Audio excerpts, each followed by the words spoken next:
और हिमाचल प्रदेश में इस बार सूखे के आसार हैं और इसकी वजह है औसत से 60% कम बारिश होना। इससे प्रदेश में अभी से ही सूखे जैसी स्थिति पैदा हो गई है।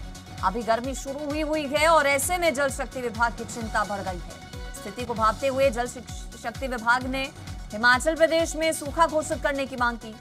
बारिश की कमी से बागवान और किसान भी परेशान हैं। बारिश और बर्फबारी की कमी की वजह से मार्च में सेब और प्लम की फसल को नमी नहीं मिल पाई। अगर समय रहते प्रयास नहीं किए गए तो प्रदेश में पीने के पानी का संकट हो जाएगा। हालांकि हालात से निपटने के लिए सीएम जयराम ठाकुर ने एक कमेटी का गठन किया है जो समस्या का समाधान और विकल्प तलाशेगी।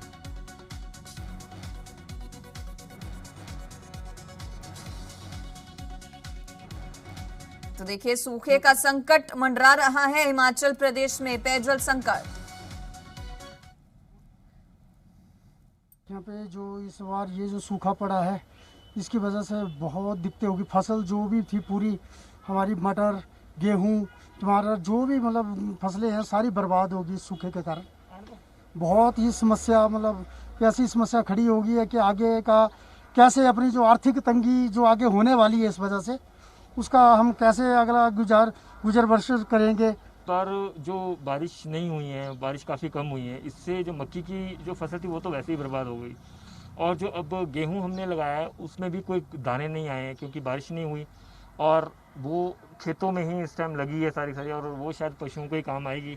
या तो हमारे लिए वाटर टैंक या कुछ इस तरह की सप्लाईज हो IPH की, या कुछ सिंचाई व्यवस्था ऐसी हो कि बारिश अगर नहीं भी हो रही है तो हमारी जो सिंचाई व्यवस्था वो सुचारू रूप से चलती रहे। लेकिन वो नहीं हो पाया। सरकार से हमारी गुजारिश रहेगी कि वो इस तरफ भी ध्यान दे।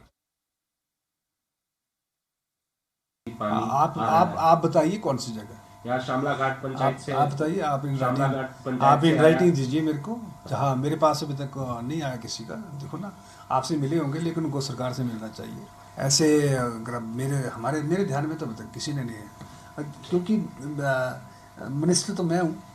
सर, मुआवजे का भी प्रावधान। अब आपके पास जाने से अगर समाधान हो जाए तो अच्छा है, लेकिन समाधान तो हमारे से होना ना।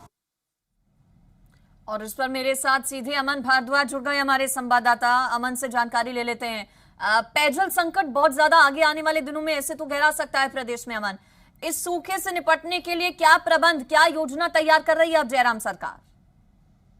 देखिए, सरकार की ओर से एक कमेटी जो है उसका गठन किया गया है। कैबिनेट में इस पे एक रिपोर्ट जो है वो जल शक्ति विभाग है उसके द्वारा साझी की गई कि क्या अभी प्रेजेंट हालात हैं और आने वाले समय में जो सूखा है वो प्रदेश को कैसे हानि पहुंचा सकता है। इसको लेके कैबिनेट में चर्चा हुई विस्तार रूप से। एक रिपोर्ट, एक प्रेजेंटेशन दी गई, जिसके बाद कमेटी जो है मुख्यमंत्री की अध्यक्षता में जो है वो बनाई जाएगी और मीटिंग भी उसकी जल्द होगी, जिसमें एग्रीकल्चरिस्ट, इकोनॉमिस्ट और जो इन्वायरमेंट से जुड़े हुए साइंटिस्ट हैं वो भी मौजूद होंगे, किसान जो है वो भी शामिल होंगे।